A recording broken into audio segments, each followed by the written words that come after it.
I do believe that words are magic. And maybe when you hear that, what comes to mind is something that a magician would say or that a wizard might say in a movie, something like alakazam or abracadabra or expelliarmus.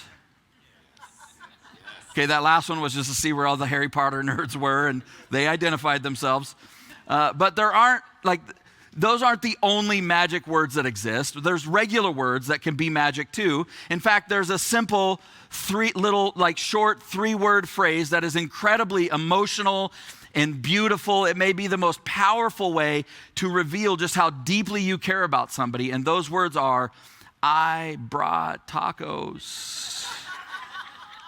When I personally think about magic words, the first thing that comes to my mind are two words that by themselves are just kind of ordinary words. But when you put them together, magic.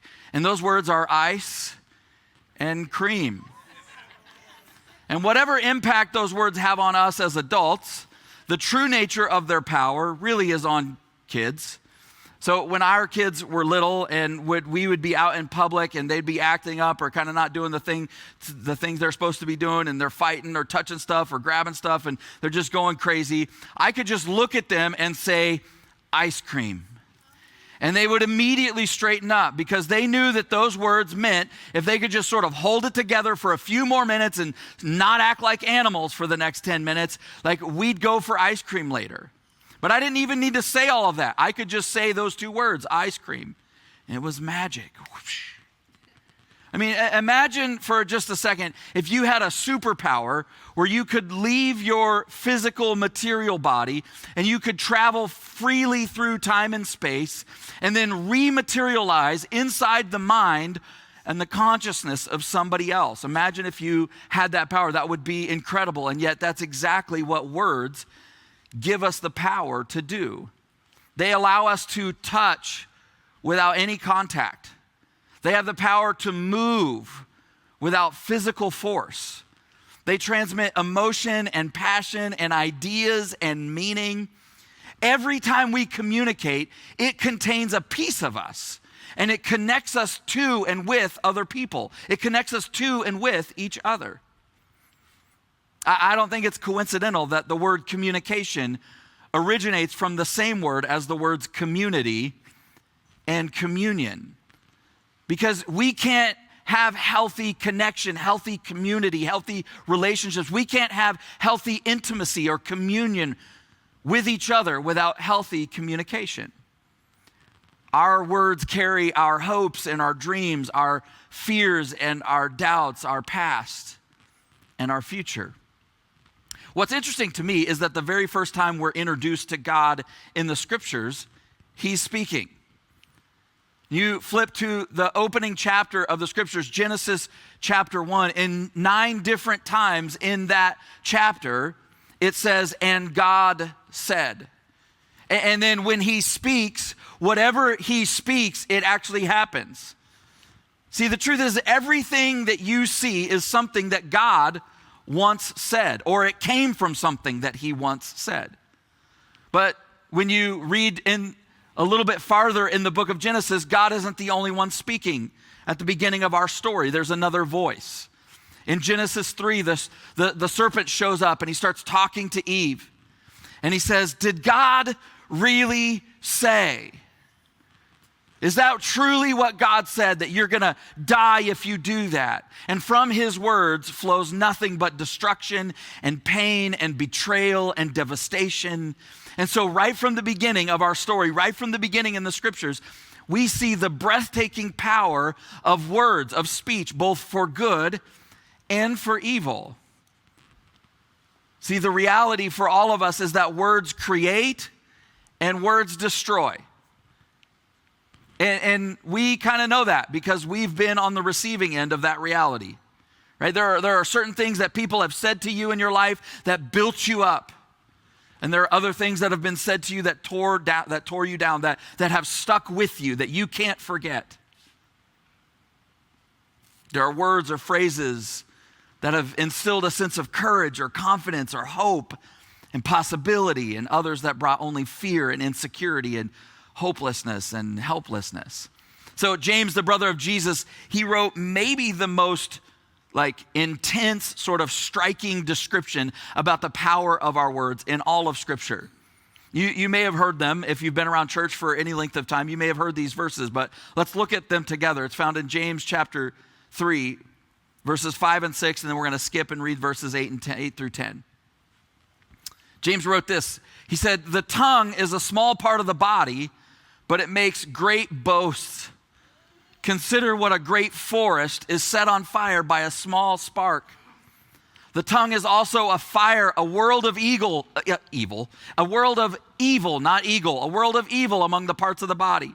It corrupts the whole body and sets the course of one's life on fire. It is itself set on fire by hell." Come on, James, don't hold back. Tell us what you think. Verse 8, he says, "No human being can tame the tongue. It is a restless evil. It's full of deadly poison.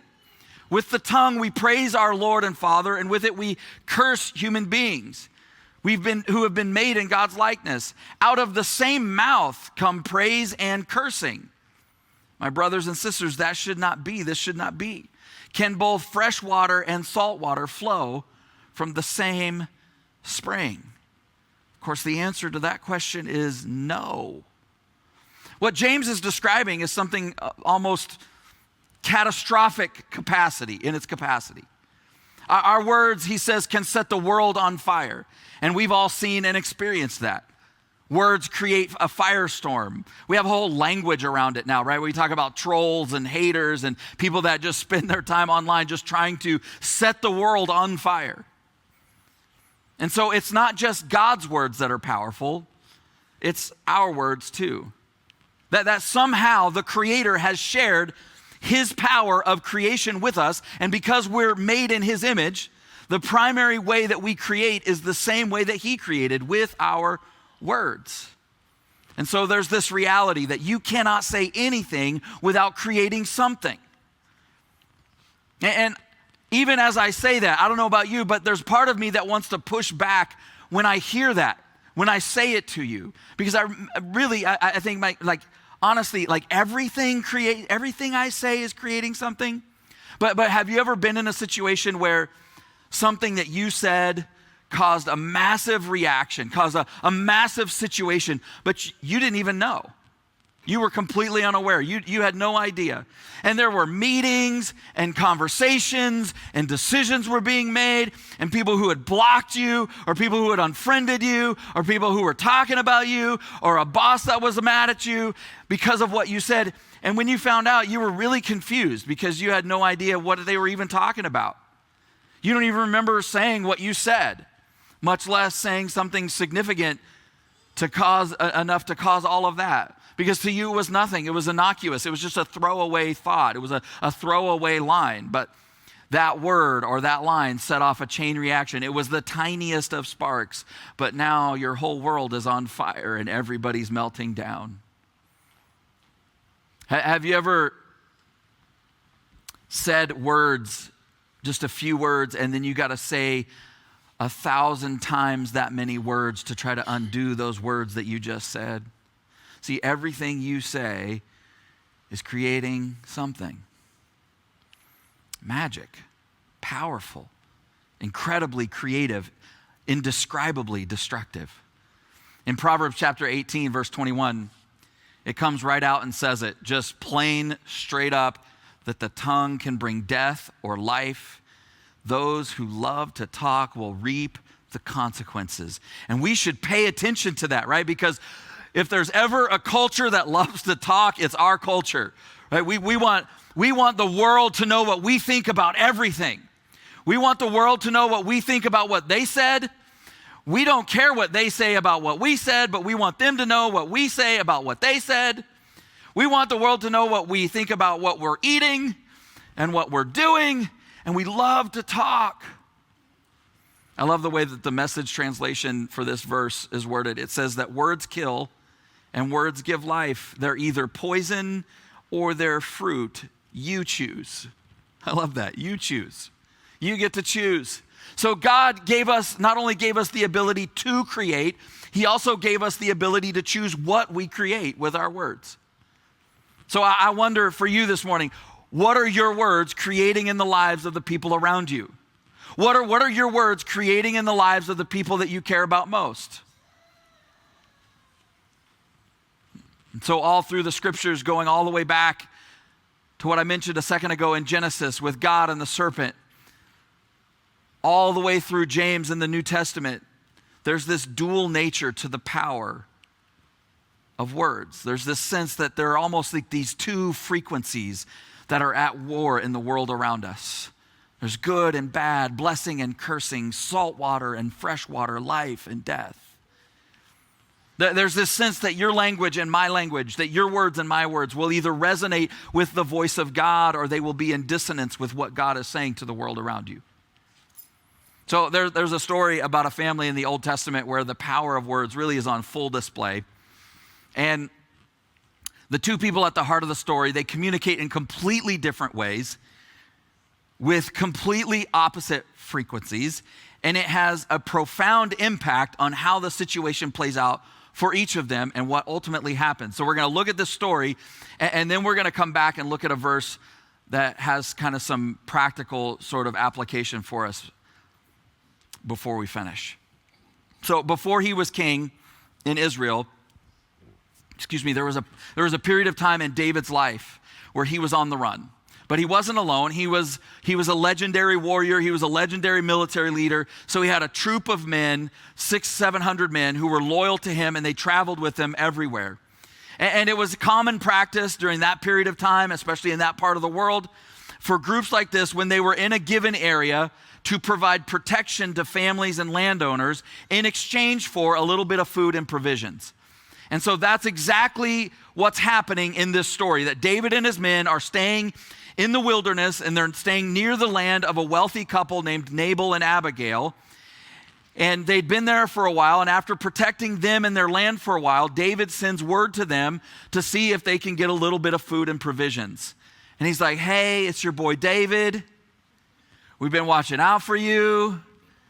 Any chance we could get a little something for me and the boys to party in the wilderness, right? Me and my crew. And here's how Nabal responds. In 1 Samuel 25, verse 9, it says, David's young men gave this message to Nabal in David's name, and waited for a reply. Verse 10, who is this fellow David? Nabal sneered to the young men. Who does this son of Jesse think he is? There are lots of servants these days who run away from their masters. Should I take my bread and my water and my meat that I've slaughtered for my shears and give it to the band of outlaws who come from who knows where? Okay, this seems kind of mild to us, but this is like Old Testament trash talk, right? This is like Old Testament sarcastic. He does practically everything but insult David's mama, right? Because he's like, who is this guy? He knows clearly who he is because he said he's from Jesse. He's Jesse's son. Everybody knew who David was. He was the most famous man in Israel. He slayed Goliath. He was supposed to be the next king. Everybody knows who he is. So this guy's like, yeah, you ain't nothing. Get out of here, you and your men. So and he doesn't really even answer the question, right? Like, I guess that's a no. Like, you're not going to help us. And so when David hears what is said, it goes about like what you would expect. He's like he said what? Does he know who I am? You know things go bad, right? When you play the do you know who I am card, right? Do you know who I do? Does he know who I am? And so this is what he says. This is what happens. This is his response in 1 Samuel 25, verse 12. It says, when David's men arrived and they reported every word that was said to David, David said to his men, each of you strap on your sword. And so they did, and David strapped on his on as well. And about 400 men left and went up with David. So that escalated quickly. But what's interesting to me is that it wasn't that that Nabal said no to him. He wasn't mad or insulted or strapping on his sword to go lay out some Old Testament vengeance because he got turned down for some food. It was that Nabal, in addition to saying no, felt like he needed to add some, shall we say, additional commentary, which is what we love to do, right? Nabal took David's request as an opportunity to prove a point. Let me tell you why I'm so right and you're so wrong. Have you ever done that? You ever taken, somebody asks you a question and you don't just answer the question, you take a moment to explain why they're dumb for even asking that question? See, relationships, this has been my experience and it's probably been your experience. Relationships tend to be like mirrors. People often reflect back to us what they get from us, or at least what they perceive that they're getting from us. Also, it's not like David is in the right here. Like we're used to every story when you read in the Old Testament, David is the hero. He's not the hero. Dude is about to bring a sword that he's definitely planning to use to a verbal dispute. And he's rolling with an army that's 400 deep. If that's not an overreaction, I don't know what is.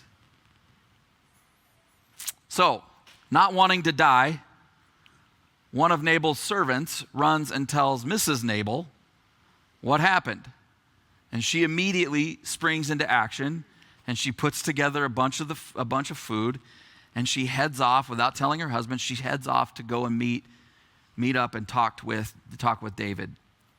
And this is what it says in verse 23. It says, when Abigail saw David, she quickly got off her donkey and she bowed down before him with her face to the ground. Verse 28, she said, please forgive your servant's presumption.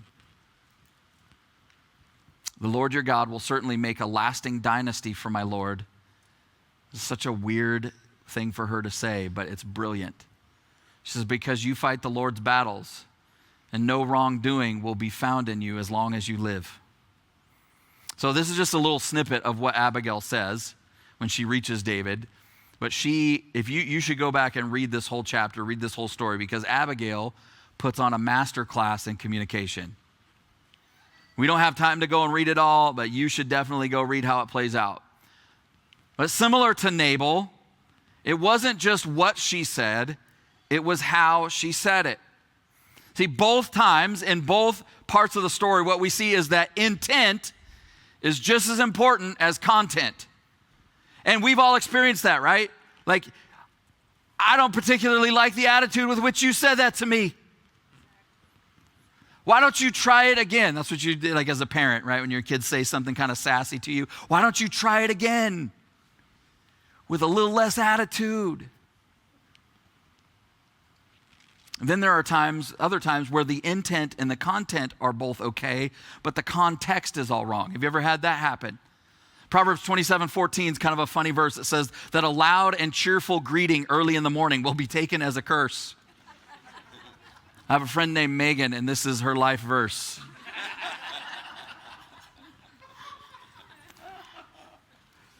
But what's he saying there? He's saying the who and the where and the when of a conversation, not just the what and the why and the how matters, right? Like that it all matters. So in the story, you had this husband and wife, you had Nabal and his wife Abigail. They had two different approaches to the same conversation, two different frequencies for sure, and the impact and outcome could not have been more immediate and obvious. Look at the way that David responds to Abigail compared to how he responded when he heard what Nabal said. This is the way he responds to Abigail in verse 32. It says, David says to Abigail, praise be to the Lord God of Israel. All of a sudden, this dude's on his way to murder people. And then the wife shows up and is like, far be it from you to do anything that would betray who you are in Jesus. And he's like, praise be to the Lord, the God of Israel, who sent you to meet me. May you be blessed for your good judgment and for keeping me from bloodshed and avenging myself with my own hands. Tell me that words aren't magic. They are. He was on his way with his soldiers to murder her husband and all of the male descendants in his family and all of the male servants. And one conversation, and now he's praising God. See, the reality is, I think, and you've probably experienced this, is that there is a hero and a villain in all of us, and often the one that you get is the one that you speak to. Abigail wasn't manipulating David with flattery. She showed up, she made an apology, and then she began to remind David of who he was and who he aspired to be. She's like, look, you can read it. She actually says, my husband's an idiot.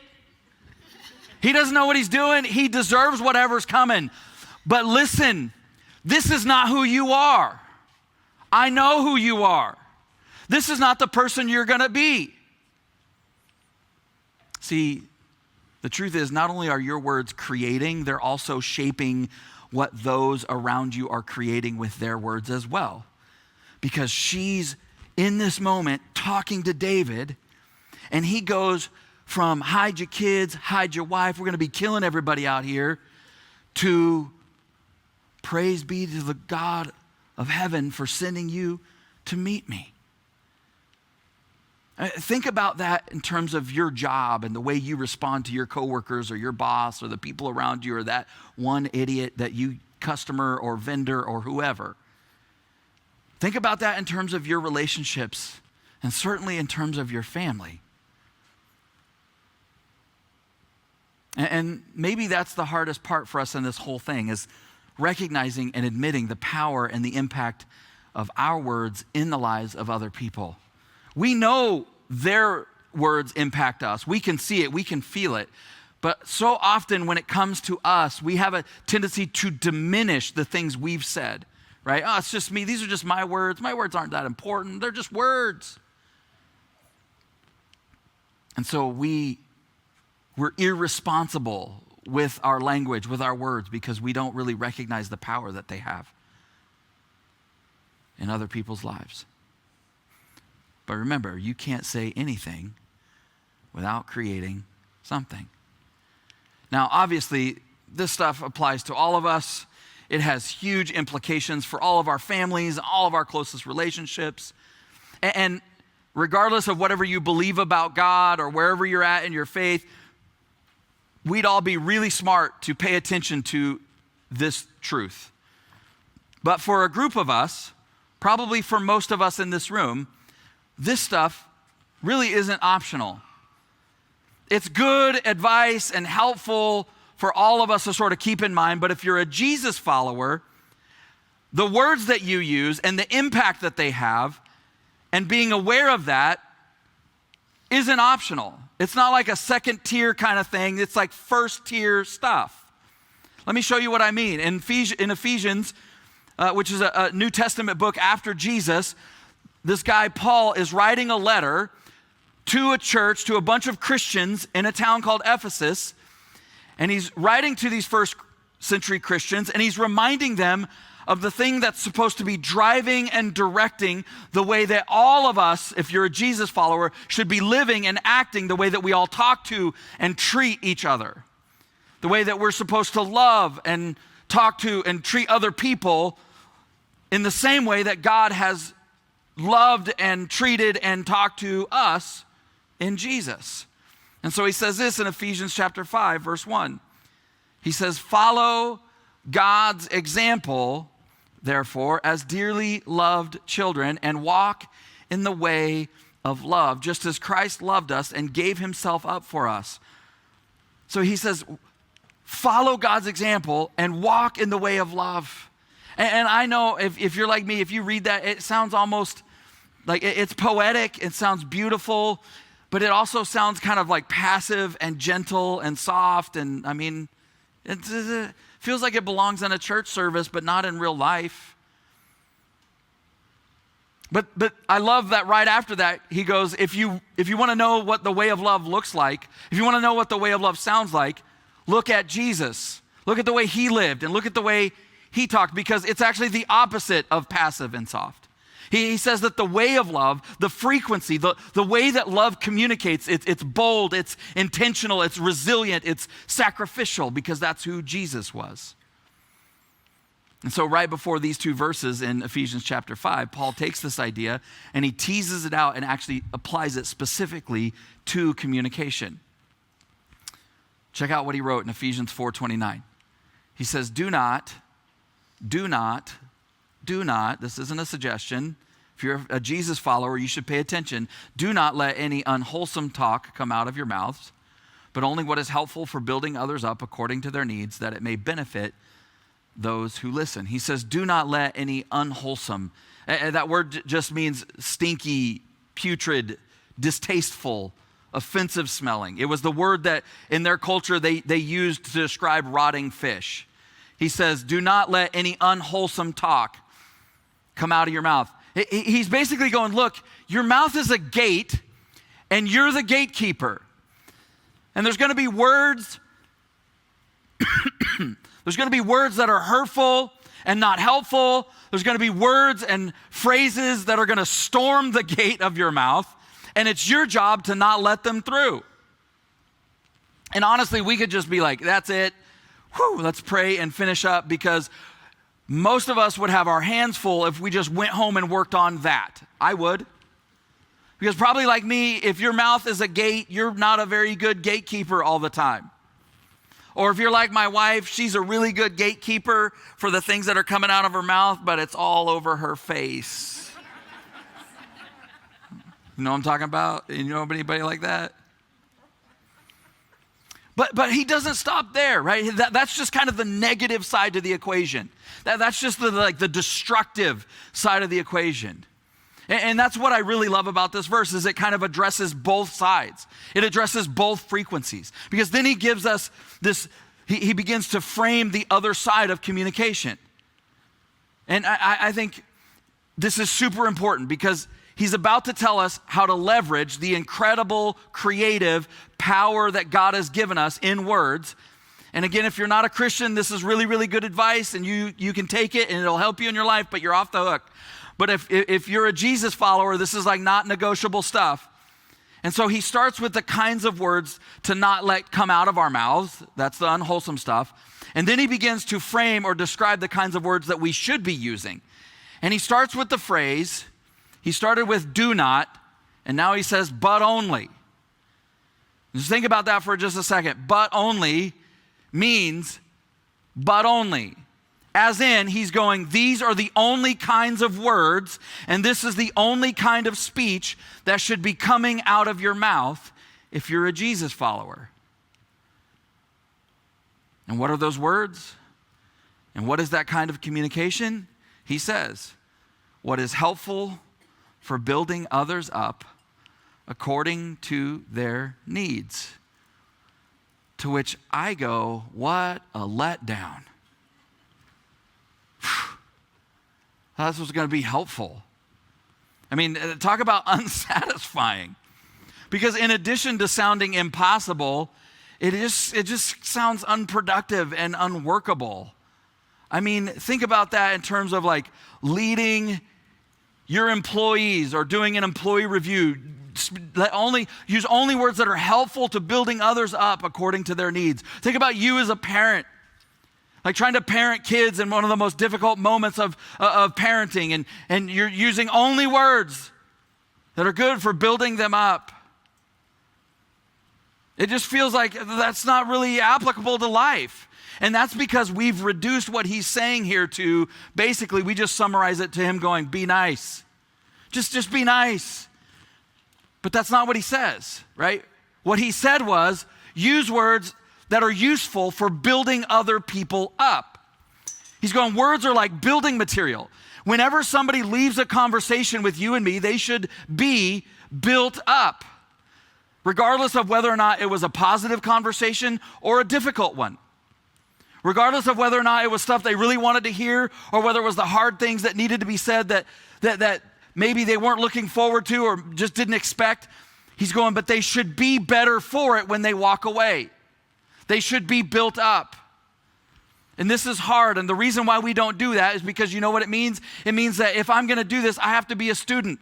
I have to pay attention. It means I have to understand that other person that I'm talking to, and I have to play into what I understand about them in order to build them up. And that takes time, and it takes energy, and it takes work. And then he says the most unfortunate phrase in the whole verse. He says to do that, to choose words according to their needs. Now you're just crazy talk, Paul. Because this is where it starts to fall apart. Because I don't know about you, but when I get in conversation, I'm pretty confident that what they need to hear is what I have to say. And so I don't say what they need to hear the way they need to hear it. I say what I need to say the way I need to say it. And isn't that true that most of the time we are way more dialed into what we need to say than what they need to hear? And we think those are the same things, but they are not. And so we say, or sometimes depending on if you know, how codependent you are, or we don't say what's most helpful to them. We say or don't say what's most helpful to us according to our needs, not to them. And part of the reason why we don't do this, part of the reason why it feels so challenging is because sorting what's helpful to them and not to us, and what's good for their needs and not our needs, it's hard to sort all that out. What are their needs? What is going to build them up? And so he's going, that's a good question. So let me kind of define it for you. Let me give you a finish line. Let me give you a way of knowing when you're done with that conversation if you did it right. He says that it may benefit those who listened. That your words should be beneficial. That's the measuring stick. Ain't nobody gonna do this. Right? But this is the scriptures. This is not like, if I wrote these verses, this wouldn't be like this. He's going, you should say, and the way you can know if you built somebody up, if you came into it and addressed the situation and had a conversation according to their needs and not yours, is it was beneficial to them. And this is true across the board, but just think about this in light of your family. How do you evaluate the way that you're talking to them? By looking at, was it beneficial to them? Did your words leave them better off? It doesn't mean they always recognize or receive them that way in the moment. We all know that. But let me tell you something. People know, and we know they know because you know. People know when we're saying hard things, when somebody's saying hard things to us with us in mind, or when they're saying hard things to us with them in mind. We know. And so the people you're talking to, they know. They may not want to hear it, but they know the difference when you're sharing something that's really difficult for them to hear. But you're doing it because you love and care about them. And they know the difference because of when you're doing it because you just need to get it off your chest. They know when we're saying things for our benefit or for theirs. And just think about David and Abigail. I mean, this is how we know it wasn't just flattery. That she wasn't just going, you're supposed to be the king. Long live the king. Please don't kill us. No, she was going, I know who you are. You've forgotten who you are. And so here's your family assignment this week. This is what I want to challenge you to do, regardless of what your family looks like, regardless of how it's currently constructed, regardless of what those relationships are, that you would have a conversation with your family about your words and the way that you talk to each other, and you would ask 3 questions. Here they are. In what area are my words hurting you more than they're helping you? That's number 1. Number 2, when do you feel the most built up by me?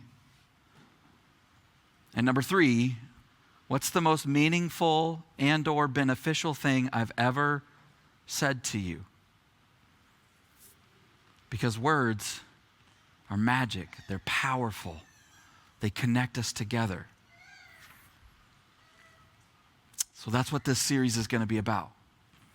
Finally, there's a place where Jesus is talking about all this stuff, the power of our words and how they impact the world around us and all of our relationships, and he brings it all together. It's in Matthew chapter 12, verse 34. Jesus says these words. He says, the mouth speaks what the heart is full of. And then he explains, he says, a good man brings good things out of the goodness that's stored up inside of him. And then he's like, but there's this other frequency. There's this hero. There's also a villain. An evil man brings up the evil things out of the evil that's stored up inside of him. And he says something kind of scary. He says, but I tell you that everyone will have to give an account on the day of judgment for every empty or careless or unproductive, or let's just use the word unbeneficial word that they have spoken. See, every conversation you have is an act of creation. You're creating something. What is it that you're creating? And according to Jesus, when he says that the mouth speaks what the heart is full of, that there's this ecosystem to your soul. And that ecosystem is what's producing what we do and who we are and what comes out of our mouths. And so he's going, changing what comes out of your mouth really starts with changing with what's going on inside your heart. It starts with what's changing with what you listen to and what you think about and the kinds of places you go and the kinds of conversations you have and the voices that are in your life that are shaping your voice. Why? Because you can't say anything without creating something.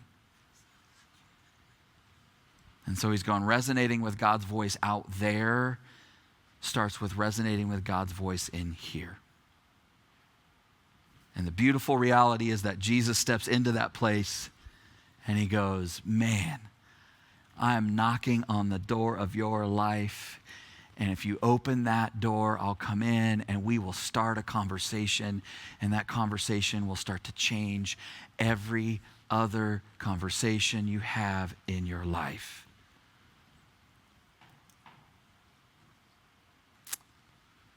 But even those of us that are Jesus followers, you still have to choose. You still got to be a gatekeeper. You still got to choose when you open your mouth. Are you speaking life? Are you creating? Are you destroying? Are you bringing good? Are you bringing bad? Are you building up? Are you tearing down? What frequency is the voice that you speak with in your life tuned to? Let's pray together. South Hills Church, I just want to take a moment and say thank you for watching our service online. Whether you're watching it for the first time or you're watching it again because you enjoyed the service so much from the weekend, I'd like to take a moment and dive into our giving.